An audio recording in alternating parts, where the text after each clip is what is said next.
and I'll be very brief. The first is I think you've already touched on, and that is what a unique institution college athletics is to the United States. Very few countries in the world actually have something like what we have. And it's not just unique, it's really important. A lot of people don't see some of the aspects of it that are so positive. The first is the student-athlete experience. There are literally thousands and thousands of young Americans who are going to graduate this year with not just degrees, but advanced degrees, and athletics made that possible. And the athletic support and the academic support that they're receiving from these schools is extraordinary. So there are kids that literally would not have gone to college or may not have considered it, and certainly not the advanced degrees, without the help that this provides. Also, the development of the individual that student athletics provides. I mean, look, if you can show up at 6 a.m. in the morning every day for a lift, you're learning one of the most important lessons in life. 95% of life is showing up where you're supposed to be on time. These are extraordinary lessons that people are gaining. Two more things that people don't think about: unity. Few things in America unify us anymore, and one of the things that does is college athletics.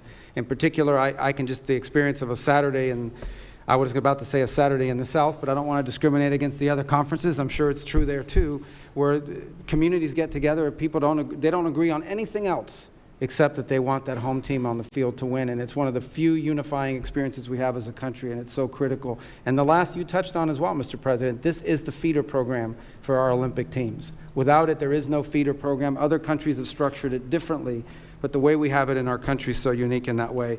We all know the challenges, and what this system now needs is a system of rules and regulations, of guardrails, so that everyone is operating under the same rules.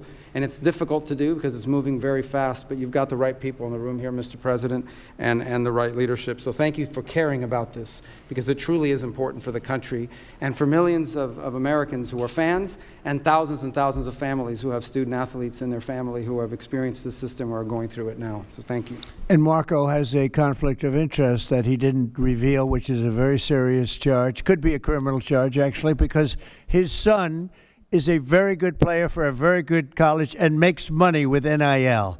So this is a serious conflict of interest. But we'll take him. We waive his conflict. Please. Thank you, Mr. President. It's an honor to be here with so many of the all-time greats. It's a treat for us, members of Congress. There's many of them around the table, and they're happy to be working on the issue with you and for you. I would say, people often say that Speaker of the House is the most stressful job in the world, but then I think of SEC football coaches because they got to win every Saturday night, and my friends who are in those positions I have a lot of sympathy for. I want to commend President Trump for his extraordinary leadership, and he leads on this important and complex issue as he does all others. He sees a problem, he wants us to solve it, and he assembles the right people to get that done, and I think he really is the only figure on the planet who could do that. So I thank you for that, Mr. President, getting everybody together. One more issue that we'll tackle. I'm a double alum from LSU, undergrad and law school, so I bleed purple and gold, and we talk a lot about college athletics down where I'm from. It's a big thing, but the whole country cares deeply about it because it's part of Americana, as Marco was saying. It's part of who we are as a country, and it's so important, and we have to navigate through these unprecedented waters together. I'm glad there's some really smart people who are working on that. Mr. President, Congress does need to act quickly because it's getting out of hand, and I think everybody here recognizes that. I want you to know the House has been working very deliberately and I think very effectively on this. We've done a lot of good work, and many of you are familiar with the SCORE Act. We passed a important procedural hurdle in December. We're right on the verge of passage in the House, and we now think we have the votes to do that. But that's why this meeting is so timely, because we want to have the conversation today and in the days that follow, because we want to make sure that we get it right. It's a bipartisan product. It has broad support in the House. We believe we'll have every Republican now, and we have a double-digit support of at least Democrats. It is bipartisan. A lot of good work's gone into that to get it there, and we think it may be the vehicle to get us to the next phase of this and this essential conversation. But the next step is preparing that legislation for final passage. So I was talking with Randy and many of you who are leading on this. This is a very important and timely conversation that we'll have today, and I said in the days that follow. We're encouraged to see all of you, the experts who know this issue better than anybody in the country, willing to put your time and effort into it and provide feedback, because we want the final product to be the best it can be. We want to accomplish the necessary ends, and we think we're very close. Everybody here wants to see this American institution succeed, and we have that opportunity within our grasp. And we want to make sure that the solution we develop actually works for student athletes who are at the heart of this, and that's who we care about so much. And we know that the foundation of any good deal begins with getting the right people in the right room, and this is the right room, and this is historic, and no one knows better than the man who literally wrote the book on it, and that's President Trump. And so I want to thank you for assembling us, Mr. President, and we look forward to the discussion. I yield back. Thank you, Mike. Thank you, Mr. President. Thank you, Mr. President, for putting this group together. Leading up to this, wherever I would go, because I had an interest in this, both professionally what the Yankees have done and my experience on board of directors of various colleges, everybody would say over and over again, this thing is failing bad, and it's like a hamster on a wheel. It kept spinning on the wheel but never getting off. It was never done. And they told me, please talk to the president, because he's the only person who will convene a group like this in order to reach a consensus to get it done. And he agreed to do it. But he said to me, if I'm going to do it, it has to be bipartisan. And he asked me and the speaker and everybody else to make sure it is bipartisan. And it is. We have people from both parties here, and that's what has to happen. So we put this group together. Why do we put this group together? Because it's representative of the people who know the best on how to solve this issue. We have college presidents who've been living with this from all over the country. We have some of the finest athletic directors who have been pioneers in this area. We have professional sports executives.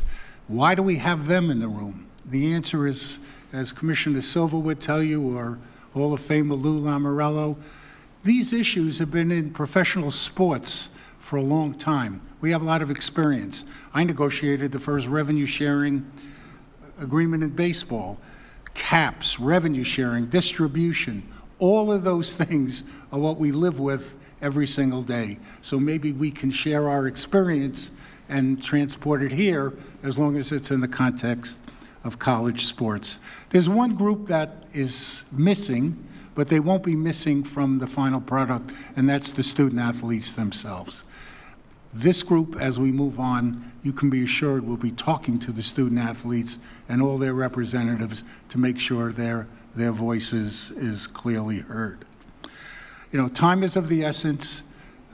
People have told me they've been to Congress 15, 16, 17 times. One group goes in, the other group goes in, and nothing seems to get done. Time is of the essence. Besides the numbers the president talked about, I heard a story from one of the great professional athletes on the Yankees, one of our great players yesterday. And he went to a great university, and he said to me, thank you for doing this, because every day I got asked for more money for NILs. Every single day. And what happened is I gave money for an NIL for a quarterback who left the next year. Meanwhile, a friend of mine, daughter is on the rowing team, and she lost her scholarship, and she's an Olympic hopeful, and now she has to pay her own way. That's just not right. It's really not right, and it has to be fixed. So, Mr. President, thank you for bringing this group together. I think they're really, just for discussion, we'll hear from everybody. I think there are really two things to add on to what the speaker said that have to be done. One, there has to be an antitrust exemption, because everyone in the room has to be able to talk to each other, all the conferences, the schools, the presidents, everybody, without getting sued. That includes the kids. They have to be involved in these negotiations, the student athletes. And there has to be an entity that's set up by the people who are going to administer this, run this, that are empowered by the legislation to handle all the issues the president spoke about. And we're all here to support that, to help that. And to make sure that it's just not business as usual. Just an idea I have is maybe that antitrust exemption lasts for 2 years to make sure that these rules and everything are really being enforced. And if they're not, we go back to square one. It'll give the Congress oversight, give the president oversight, but it's time to move. And Mr. President, I couldn't agree with you more. Thanks to your leadership, we got to move this really, really fast. We have ESPN and Fox here. They're probably the biggest payers in this entire thing, and the fact that they're here and their voice is heard is great. So, Mr. President, Only you could pull this off, and we're grateful. Thank you very much.